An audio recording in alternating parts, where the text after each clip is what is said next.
Welcome to Construction 101 in the middle of winter in Minnesota.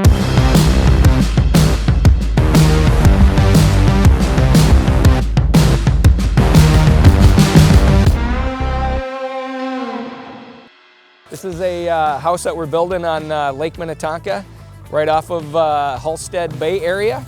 And we're gonna go in and check it out and see how things are coming along.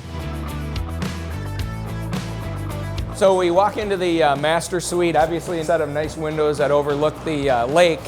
But here, you'll notice one of the things that you don't really realize during finish is that you'll see all these wires serpentined through the stud. The reason we do that is that we want to make certain that we place the lights in the right position. So once we actually get our bed in here, we're going to know exactly where we want to mount these lights. And when we serpentine this, it allows us the opportunity to be able to place them where we want. One of the other things that you don't see once you drywall a house is the structural rigidity which is actually installed inside. This actually right here is a plywood shear wall, which gives the structure rigidity from actually moving. You'll see this throughout the house in about 6 to 8 different places. It just strengthens up the overall structure of the house. The other thing you'll notice is that our subcontractors, they make a lot of notes on the wall. So this is actually the master bath area where you see the plumbing pipes come through. They talk about backer for toilet paper holders and towel bars. It's just reminders for our subcontractors about where things need to go, and once you see crossed off, then you'll know that those items got done. We're just gonna walk up to the upper floor. We have a really nice large open staircase, large set of windows that allow sunlight to come in, and that's gonna open up into a larger loft and office up on the upper floor. So up on the upper floor, we have a large opening right here that will actually be 2 large pocket doors that open up into the owner's study, and that will actually look out onto Lake Minnetonka into the bay out here, which will be a really nice setting. It'll have a fireplace in it with beams. Nice thing about this is that you get a feel for the structure of the house. The 2x4s, electrical, plywood sheeting, very well built upper floor. One of the other things that you don't see behind the scenes, typical 2x6, SPF lumber.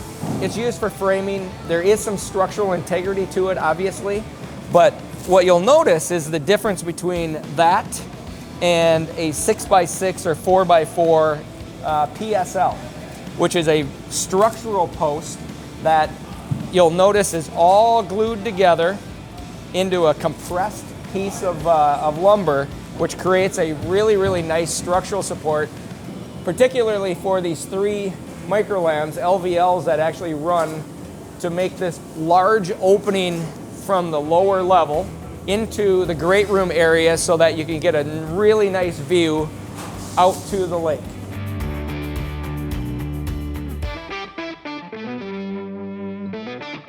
Right now we just have the basic structure up. This will actually be a screen porch all the way around, metal railing going, and then it'll have, again, great views of Lake Minnetonka up here. And again, this is just the structure of it.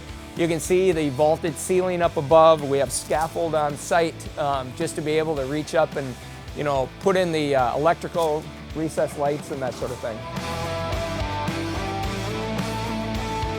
One of the important aspects of keeping a house watertight is really good installation of the windows. And you'll notice right here, we actually have the tape that is actually soldier coursed over so that any water that may get up behind will actually continue to roll down.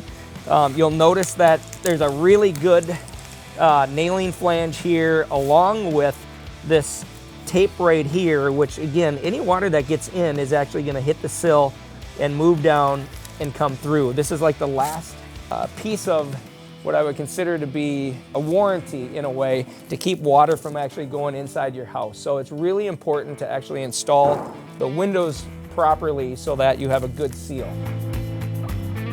Another important aspect of proper installation of windows is making certain that they get set in square and level. And one of the ways that we do that is actually use shims throughout so that we can actually level the house. You can notice that there's only one shim here, two in this area right here.